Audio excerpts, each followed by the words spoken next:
Hey guys, and welcome back to a new video. And Radtel just released a new firmware update for the RT880, and that's firmware version 1.14. So in this video, I'm gonna go over the changelog and show you what are some of the new updates.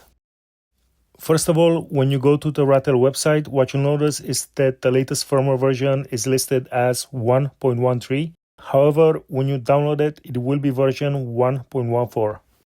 Now, some of the features that I'm not going to test out are being able to restore the data by holding down the menu key and powering on the radio, or pressing and holding the start key to restore factory settings. And this is useful in case you experience some sort of data loss or the radio doesn't want to turn on.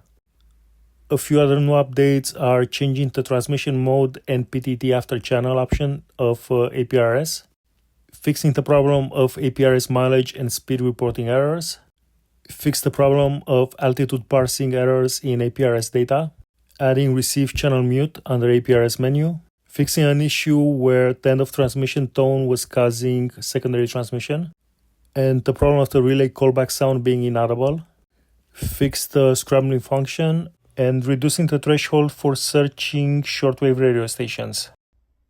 Now, one thing that I want to say is that this video isn't sponsored by Radtel and I'm not getting paid to say anything nice about the radios.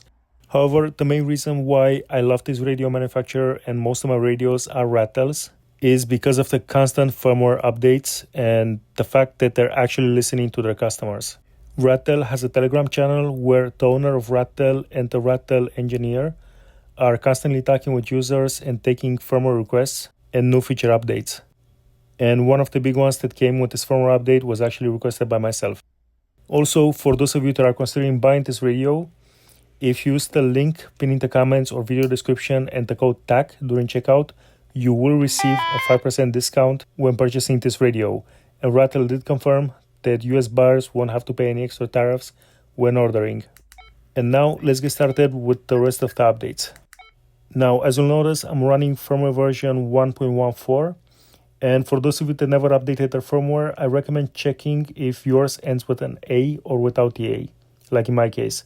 If, for example, you're running firmware version 1.10A, you want to download firmware version 1.14A. Now, for some of you, after flashing this firmware, you'll notice that when you're pressing the PTT, the radio won't transmit and it will say prohibit TX. And don't panic, this is actually one of the new features, and it's the one that I personally requested. And as you can see, the radio won't transmit anywhere, either VHF or UHF. So in order to re-enable transmission, you'll need to go to Menu, Channel Settings, Menu 18, Limit RX-TX, and select RX plus TX. And now when you go back, the radio will transmit. Now, the reason why I requested this feature is that in some countries, the police might question you if they see you with this type of radio. And especially if you're not a licensed ham radio operator. And this is also true for when passing through immigration. That being said, in most civilized countries, owning this type of radio isn't illegal, so you should be okay. However, you might still want to disable the transmit function if you're only going to use the radio to listen to different stuff and you don't want to accidentally transmit. So yeah, thanks to Radtel for adding this new feature. Okay, and the second update that we're going to have a look at is in the spectrum analyzer. And as you can see, they eliminated the cursor line and instead went with this small arrow underneath it, which I think it's an improvement because that line could have been misleading. You didn't know if there was an actual transmission there.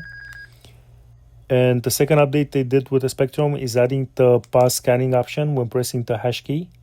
So this way, if you hear a transmission and you actually want to stop on it, you just press the hash key and it will maintain that frequency and ignore all others.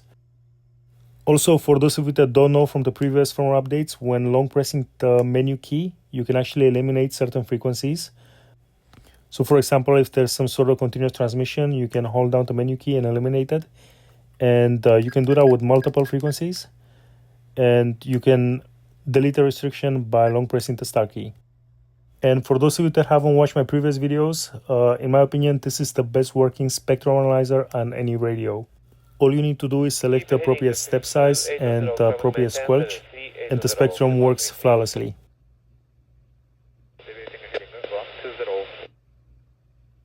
They also added some new colors, so if you go to Menu, Basic Settings, Menu 35, channel alias color. You'll now have golden, basic setting,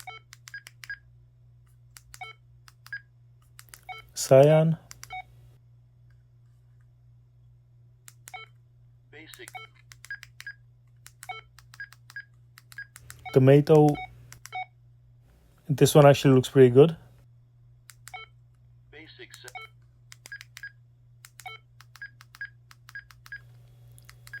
Fuchsia, I think it's pronounced. And yeah, I'm just gonna leave it at orange for now.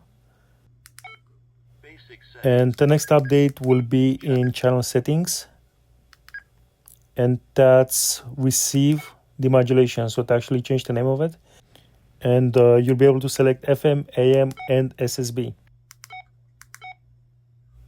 Okay, the next update is in key definition.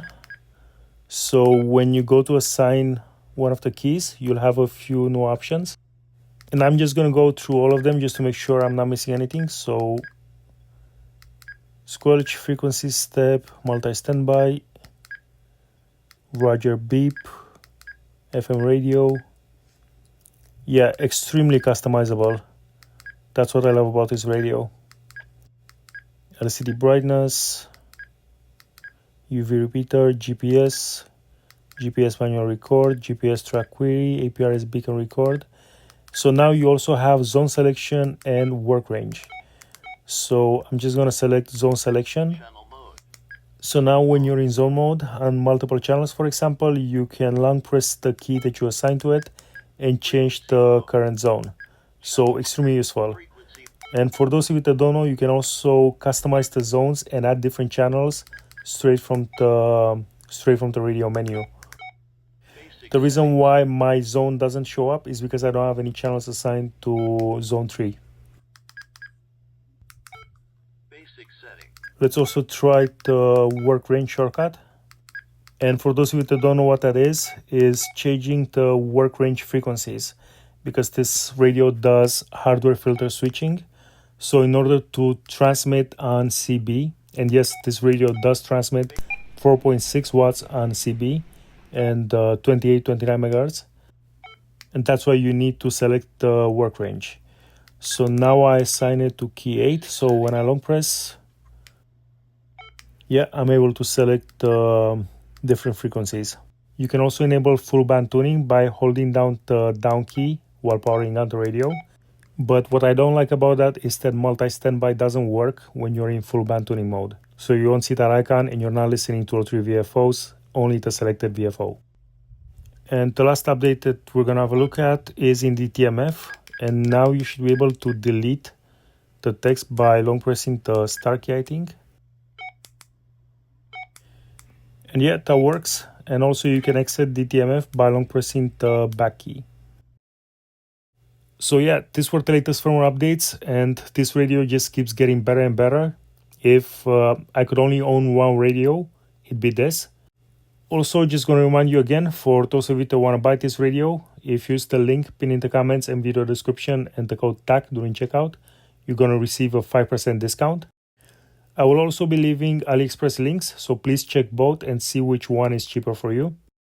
And my next video should be on how to solve the Windows Defender issue that keeps flagging the firmware update .exe file as a virus. So if you guys want to see that, please don't forget to subscribe and click the bell notification icon so you'll be notified when I upload the next video. If you like the video, please leave a like. And if you have any questions, leave them in the comments. And I'll see you all in the next one. Take care and 7-3.